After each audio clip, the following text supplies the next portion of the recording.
Hello guys, welcome back to my mini blog. तो कल से थोड़ी तबीयत ठीक नहीं है, कोल्ड हो गया है मुझे। तो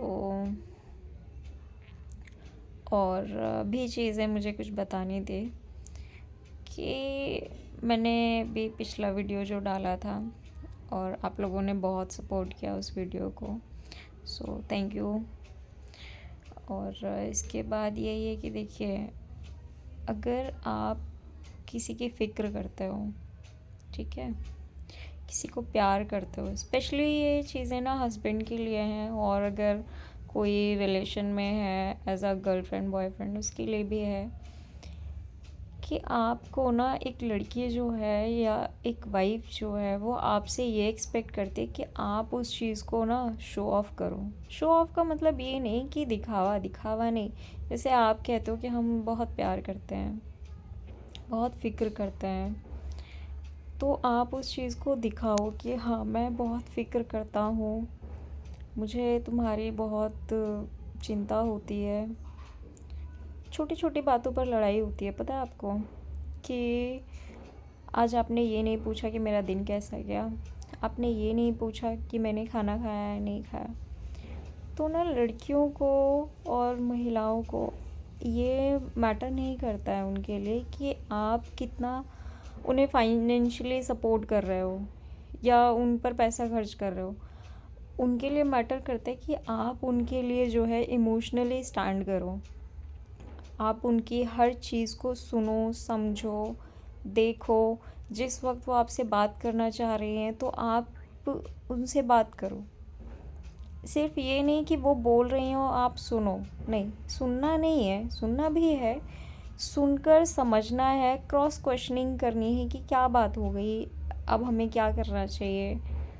डिस्कशन, एक जो रिलेशन है उसमें डिस्कशन बहुत ज़्यादा मैटर करता है।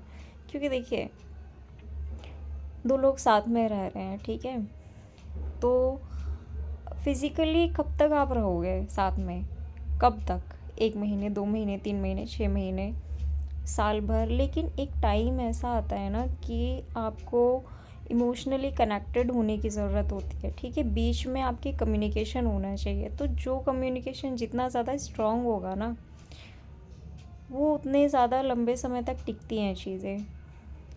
रिश्ता है, आप जब अच्छा बुरा सुनोगे, समझोगे, एक दूसरे की चीज़ों को समझने की कोशिश करोगे कि ये हमसे ऐसे कह रहा है तो मुझे उस पर क्या रिएक्ट करना है, क्या सवाल करने हैं। तो कम्युनिकेशन, मेरा यही सजेशन है कि देखिए, जो कपल हैं, न्यूली मैरिड हैं या जिनकी शादियां को काफ़ी साल हो चुके हैं, आपस में ना अपनी बातचीत बनाए रखो। और हम सभी जानते हैं कि लड़कियां थोड़ी सी एक्स्ट्रा पॉजेसिव रहती हैं चीज़ों को लेकर, और उन्हें एक्स्ट्रा केयर की ज़रूरत होती है, वो चीज़ों को समझती हैं। आपको भी उन्हें समझने की ज़रूरत है।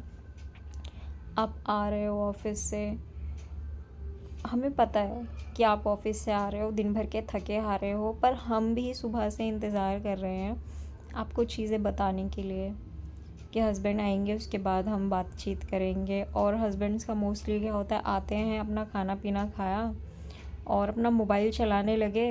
There is no conversation between husband and wife, and सो जाते हैं अपना आपस में।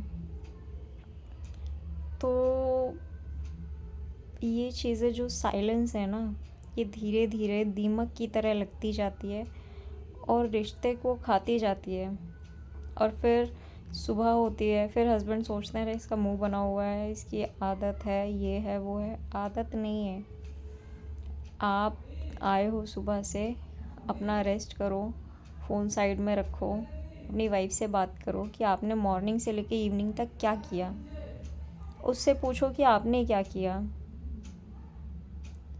ये चीज़ें ना रिलेशन को बहुत स्ट्रॉन्ग बनाती हैं, और हर लड़की की यही डिज़ायर होती है। मेरे हिसाब से तो यही इच्छाएं हैं। इसके अलावा आप चाहे उन्हें कितनी ही खुशियाँ दे देना, वो उनके किसी काम की नहीं है अगर आप उन्हें समझ नहीं रहे हो।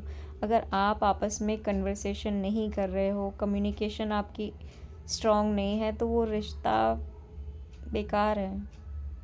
वो एक टाइम के बाद ना बिल्कुल लो होता चला जाएगा और आपको पता भी नहीं चलेगा कि कब चीज़ें इस तरह की हो गई।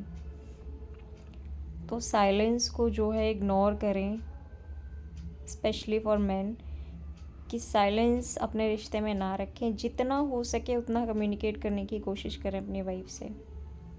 Thank you.